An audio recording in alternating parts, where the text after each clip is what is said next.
sebelum kita mengalami kemuliaan Allah atau kehadiran Allah dalam bentuknya yang mulia, kita harus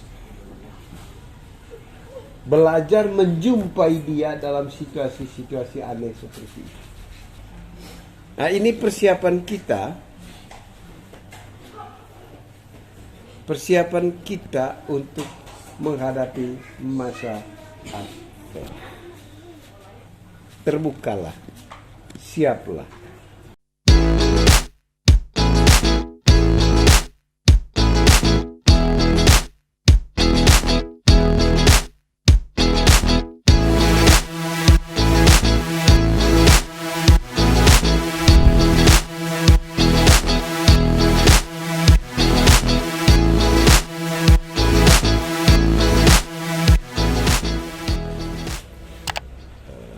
Sakeus berusaha naik pohon ara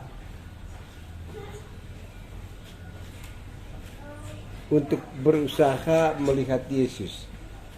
Dalam cerita Injil, Sakeus tidak berhasil melihat Yesus. Tambahan lagi kalau modelnya yang berjalan di situ hampir sama semua. Tetapi justru Yesus yang melihat Sakeus. Kenapa Yesus melihat Sakeus? Karena dia melakukan sesuatu yang tidak dilakukan orang lain. Yang umum dilakukan oleh orang lain adalah berbondong-bondong mengikuti Yesus. Tapi yang dilakukan Sakeus adalah out of the box.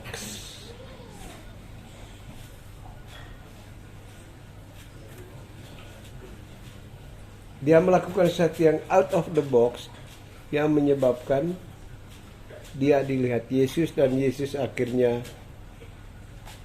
nginap di rumahnya. Ya. Nah, Yesus juga tetap berkeliling, tapi pertanyaannya, pernahkah kamu dilihat Yesus? Pernahkah Yesus datang ke rumah kamu?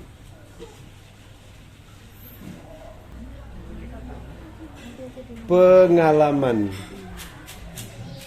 Dokter Maksi, pengalaman Oma, pengalaman saya,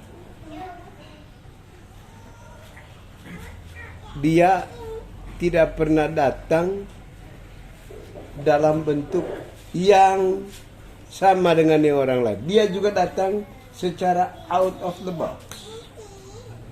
Ya? Ketika kita sudah out of the box, dia juga datang secara out of the box. Saya hanya mau beri clue-nya. Pengalaman Dokter Maksi datang sebagai orang yang menderita asma akut, nafas satu-satu, tapi minta sweater pada Dokter Maksi, ya. Ketika sudah diberikan, lihat lagi sudah hilang, tidak tahu dia jalan kemana. Kalau pengalaman saya, dia datang sebagai pencuri. Tapi uniknya tidak ada sedikit pun marah kepada dia. Setelah ditangkap, malah dia datang curi pepaya kan, malah saya cari karung untuk kasih semua pepaya.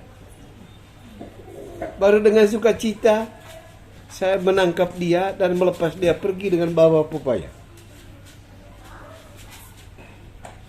Kemudian datang juga sebagai ketika kita Di waktu itu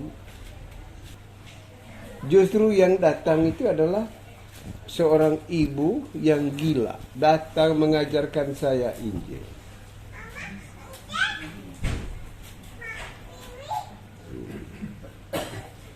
Kemudian di rumah kan kita tidak perlu pakai, kalau mau tanam bunga tidak perlu pakai pot kan. Justru kami tidak membutuhkan pot, tapi kami senang menanam bunga, Ibu. Yang datang itu penjual pot bunga yang potnya jelek semua, tapi dia paksa untuk beli. Kami tawarkan bahwa sudah, Bapak jual pot ini ke tempat lain, kami bayar potnya sejumlah pot sesuai dengan harganya, tapi biarkan potnya supaya ada uang tambahan. Dia tidak mau bangun. Dia bilang, saya tidak akan pergi dari sini kalau ibu tidak membeli pot bunga saya. Setelah kita ikhlas membeli semua pot bunga, besok pagi pot bunganya hancur semua, tidak ada satu pun sisa. Nah, banyak sekali.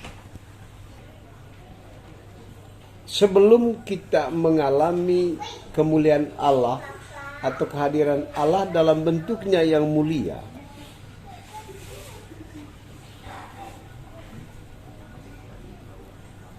kita harus belajar menjumpai dia dalam situasi-situasi aneh seperti itu.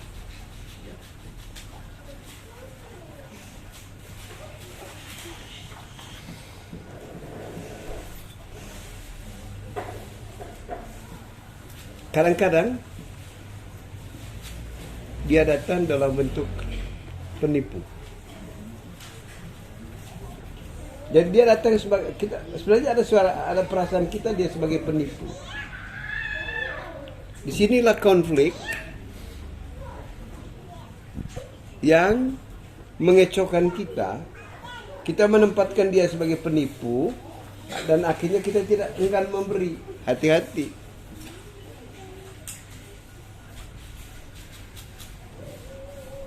Ya karena pengalaman saya ketika diberitahu kenapa, ketika saya sebagai pencuri, ketika saya datang sebagai ini, bahkan dia bilang ketika saya datang sebagai penipu, kamu tidak menghakimi aku. Ya tentu mereka yang mereka minta tidak banyak juga sih, ya, berupa sumbangan biasa-biasa. Jangan datang pinjam uang 7 miliar gitu. Aduh dia.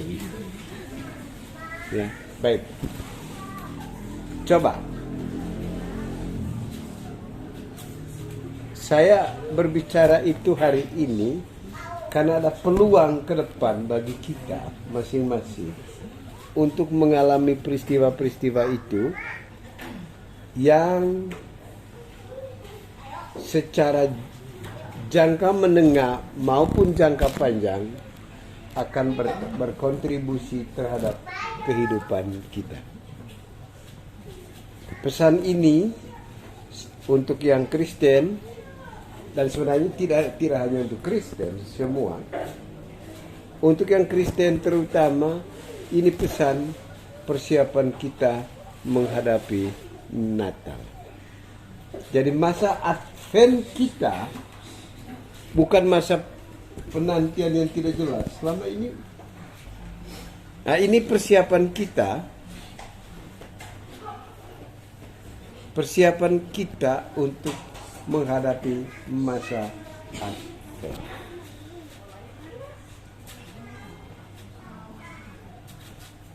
Terbukalah, siaplah.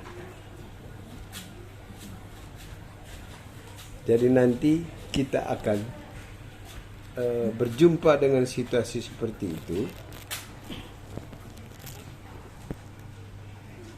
yang jangka pendeknya adalah rahmat Natal 2022 menghadapi isu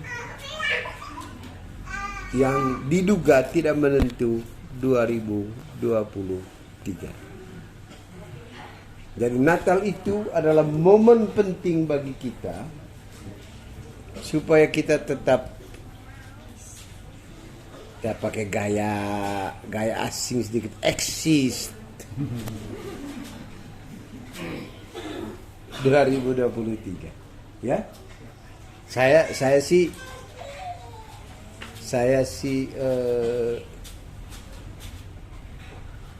sudah ada bocoran sedikit. Anggota SKK tidak terlalu sama seperti ketika menghadapi COVID-19. Ketika aku lapar, kamu memberi aku makanan. Tapi ketika aku orang asing, kamu memberi tumpangan. Ada sekarang sudah jarang sih. Jarang. Tetapi dia akan muncul dalam bentuk itu tadi, penipu, orang gila, menjual barang yang tidak peminta-minta, itu masih ya. Tukang parkir kadang-kadang dia minta uang lebih. Hati-hati. Biasanya kalau dia yang datang, dia menggerakkan kita pertama untuk berbuat sesuatu sesuai dengan harapan dia. Nah, lalu diikuti oleh analisis otak kita, benar tidak orang ini, kan gitu.